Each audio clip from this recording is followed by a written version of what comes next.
Full disclosure, the voice you are listening to now is artificially generated, brought to you by satisphonic.com. See the link in the description for more details. What was the best relationship advice you ever got? Keep in mind that you are not fighting against your soul during conflicts. You and your soul are up against the issue. There are a couple verses in a song by one of my favorite native language rapper, which basically goes something like this. At the end of the day, you've got to find someone to join the me against the world team stuff's deep. In my language, it rhymes and also it's even better. Never take each other for granted. Show appreciation often. And remember that appreciation comes in different forms. My husband is very reluctant to discuss feelings, but when I want or need something, it shows up at our house. If I'm struggling with something and need help, he jumps right in. This, very simple. I've been married 17 years. My wife and I always try to say please and thank you every time I take out the trash or she comes home from the store. Prioritize trust and build a strong foundation of it. Discuss life goals, especially kids, and financial habits before you get married. If one person wants 6 kids and the other wants to be childless, that's not going to work. If one person has champagne taste and spending habits, but you as a couple have a boxed wine budget, then that is a problem. More than one marriage has been ended because one spouse is bad with money and refuses to live within their means. Second, on the kids thing. If you disagree, don't push it off as a future issue. It will make it worse. Resentment will build as you know what will inevitably happen. Sure, you can compromise on the amount possibly, but you can't compromise with zero. I love the quote, "I don't want you to save me, but you can hold my hand while I save my self-support with respect is key." From Russian Doll. Alan, you promise that if I don't jump, I will be happy. Nadia, no man, absolutely not, but I can promise you that you will not be alone.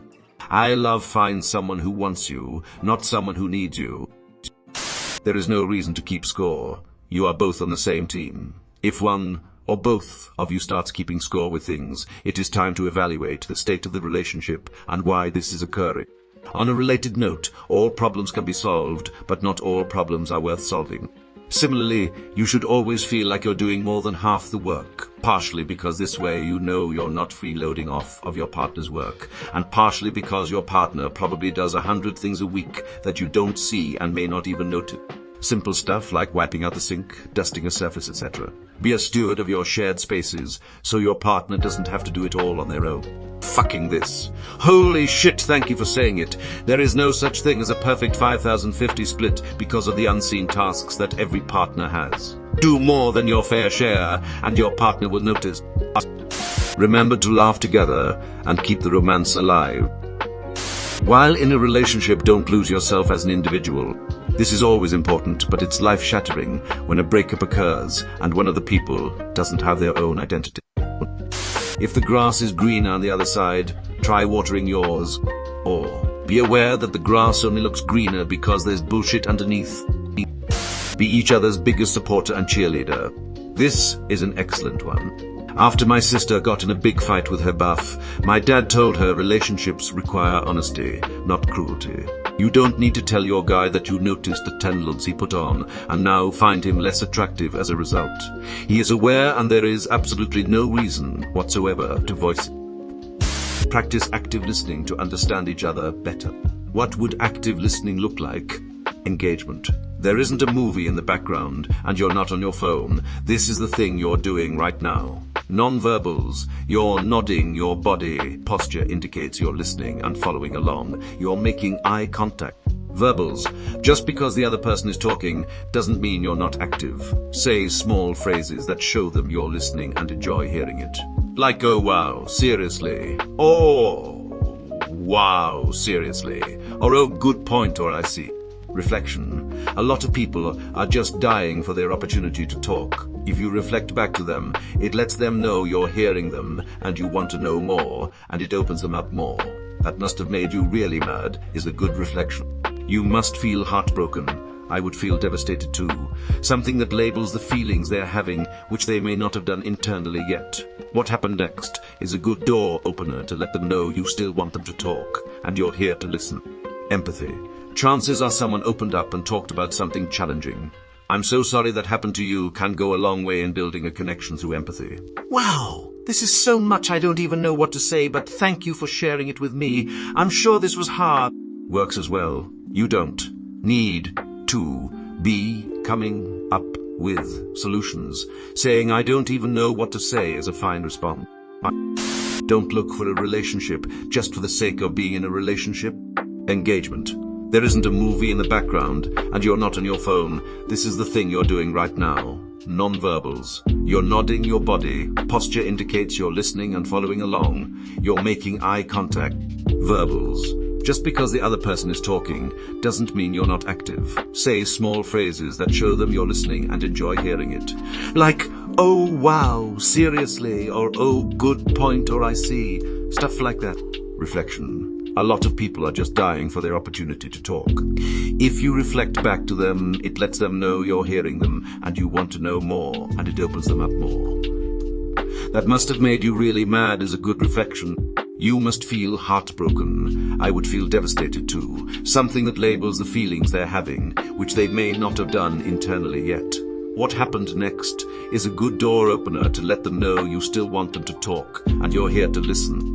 Empathy. Chances are someone opened up and talked about something challenging. I'm so sorry that happened to you can go a long way in building a connection through empathy. Wow, this is so much I don't even know what to say, but thank you for sharing it with me. I'm sure this was hard. Works as well. You don't need to be coming up with solutions. Saying I don't even know what to say is a fine response.